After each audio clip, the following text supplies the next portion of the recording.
share a little story, and I think it's fair to me and to my camp that we share this story. But before I do, I want to make sure that everybody understands I'm not trying to take anything away from my opponent. He fought an amazing fight. It was a tough fight. It was a fun fight. That being said, I'm going to tell you about what took place, some of the adversity that took place before the fight. So, as most of you know, I was supposed to fight Brandon Ward. That got switched last minute. And thank God Dakota stepped up and took the fight, which was wonderful. The fight is to take place in Florida. Okay, no problem. So I go ahead and I turn all my medical paperwork into Florida. I get an email back from Florida saying it's all good, you're cleared, you have your license to fight. Okay, now this will be my third bare knuckle fight in the third state I've applied in, and so far I've had no problems. So of course I assume everything's good. So we get to Florida. It's Thursday night. I'm getting ready to go cut weight. This is going to be the lightest I've fought at. We're fighting at 193 pounds. So I haven't been 193 pounds in like 6 years. So I got a lot of weight. I got 23 pounds to lose. So we're getting ready to go cut weight, and I get a call that says, "Hey, Florida wants you to take an EKG, Chris. In order to fight." And I said, "Well, I don't know that I'll pass an EKG, but I'll take one for sure, whatever it takes to fight." I go to urgent care. So instead of cutting weight, we drive across town. I take this EKG and I fail it. So I call Dave Feldman back, the owner and the president. And I say, "Hey, I failed it. But I think I failed it because even though my heart, everybody knows I had heart issues, and even though the ejection fraction has gone up a ton." And my echocardiogram is good, there's still going to be some damaged scar tissue there that in other words, I will never not fail an EKG, is my understanding. So, what, man, we're going to figure it out, go cut weight. So now it's 8:30 at night, right?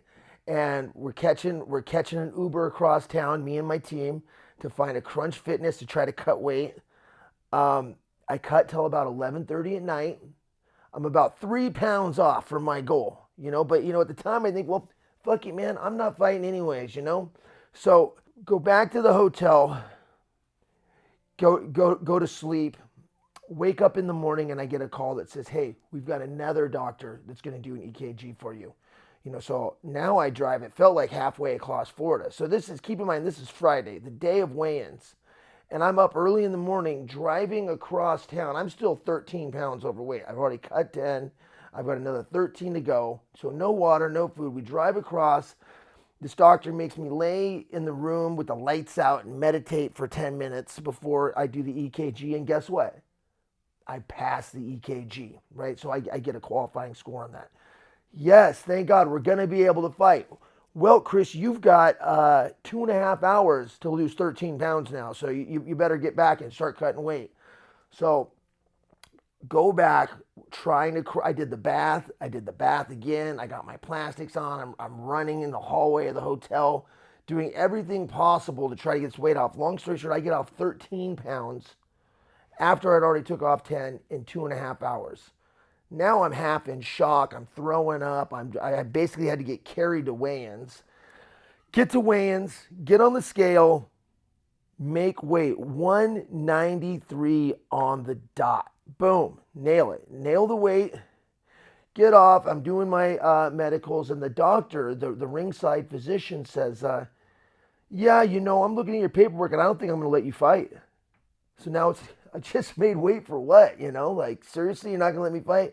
She goes, "Yeah, well, yes, you passed your EKG, but, you had an echocardiogram of 45. And, I'd really like to see a 50. And I said, "Well, my cardiologist cleared me at 45. She says, "Yeah, I don't know. I'm not a cardiologist." And I said, "Well, who's the supervising physician for the Florida State Athletic Commission? Can we talk to him?" "Yeah, I think he just died." This is, I swear to God, yeah, he just died like 2 weeks ago. So, unless now it's Friday night, unless between now and tomorrow morning you can get an EKG that says you're above 50, which I've never had before, which is it's an in-depth test, you're not going to be able to fight. So what do? I think, well, there's no way I'm fighting. I go out, I eat Brazilian barbecue with everybody that flew out to watch me fight, and I'm getting ready to go to bed, and I get a call about 11 o'clock at night that says, hey, we need you downstairs at 6 in the morning. That's pretty early, fight day. So day of the fight. No, I wake up, I don't have any breakfast in my room, I don't have a bottle of water, nothing. I'm downstairs at 6 in the morning.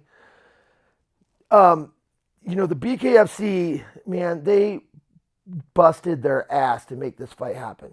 So I certainly don't want to put any blame on them whatsoever. They wanted to fight. I wanted to fight. Well, obviously, I wanted to get paid. Florida Athletic Commission, though, there was some things there that I was a little frustrated with. So we'll say that. So now I drive for, I don't know, hour and a half. Get this doctor opened up, a cardiologist actually opened up his office on Saturday. Normally they're closed. Brought in the technician, and I do an echocardiogram. And if you guys don't know, an echocardiogram supersedes an EKG. So an EKG will kind of give you a warning that maybe something's going on, and an echocardiogram is where they're actually doing an ultrasound of your heart. They're physically looking at it. So they physically look at my heart and they go, you know what? He's got scar tissue down there. That's why he's failing the EKG. That's not a health problem, though. That's just some old scar tissue. My ejection fraction ends up being 50.2. So I get the best score I've ever gotten on it. And now all of a sudden I'm fighting. So now it's 2 o'clock, the day of the fight. We're driving back across Florida. I call my corner. I'm like, hey, order me some Uber Eats or something. I got to eat before I get there. Get back to the hotel. Start packing my gear to go to the venue. Uber Eats doesn't show up. My coach Vince finally had to just walk from the hotel down to Subway to get me a Subway sandwich to eat on the way to the venue before I fought. So now I'm at the venue. I haven't really eaten, haven't drank a lot of fluids, cut more weight than I ever have in my life. And I'm backstage trying to warm up the fight, and my legs are already cramping up, So, a lot of people said, oh, Chris, he looked a little slow, I did. I definitely did. And, there's a reason for that, So this is the adversity that we had to go through before the fight. Ultimately, what do? You show up, you say, hey, fighter, I'm going to fight. You know what I mean? I'm not going to, at the time, I'm not going to complain. I'm not going to tell my corner that I feel like shit. I'm going to do my job, I'm going to go out there, I'm going to knock this guy out, So what did I do? I warmed up, I went out there, and I went to war, and I went back and watched the fight. And honestly, it was a close fight. The judges gave it to him. I'm a judge. I know you can't leave it to the judges, But I really, I scored it myself, and I thought that fight was as close as they come. It was back and forth. He cut me open. I cut him open. Ultimately, the fans got a great show because I thought it was a good, exciting fight. We're both bleeding everywhere. That's what you want to see when you watch bare knuckle, right? So ultimately, the fans got a good show. But, it was just unfortunate that all of this had to take place leading up till the fight, because it leaves some questions like, what if I would have been able to properly cut the weight? What if I would have been able to properly rehydrate? What if I would have been able to get the right nutrition in my body? Maybe the first round I would have slipped 2 more punches and landed 2 more, and then that would have picked up momentum the second, the third. So you get these thoughts in your head. Obviously, as a competitor, I get these thoughts in my head like, how could that fight have turned out if I didn't have to go through that, So that's why I'm sharing the video because, it's just, my opponent went to war, man. He took my best shots. I hit him with some shots that I think would have put most people down, and he stayed there. And he hit me, I'm not going to lie, I think that dude hit me harder than I've ever been hit. I was definitely rocked. I don't know how much of that had to do with with being dehydrated, but you know, there was a large portion of the fight where I was seeing two Dakota Cochrans. So, anyways, you know, that's the story of what happened before the fight. You know, you can make of it what you will. Please just understand. I just want to share this with everybody, and I'm certainly not trying to downplay anything or make excuses. I'm just saying this is the situation. This is what happened. I felt it was right to get it out and share it. Thank you.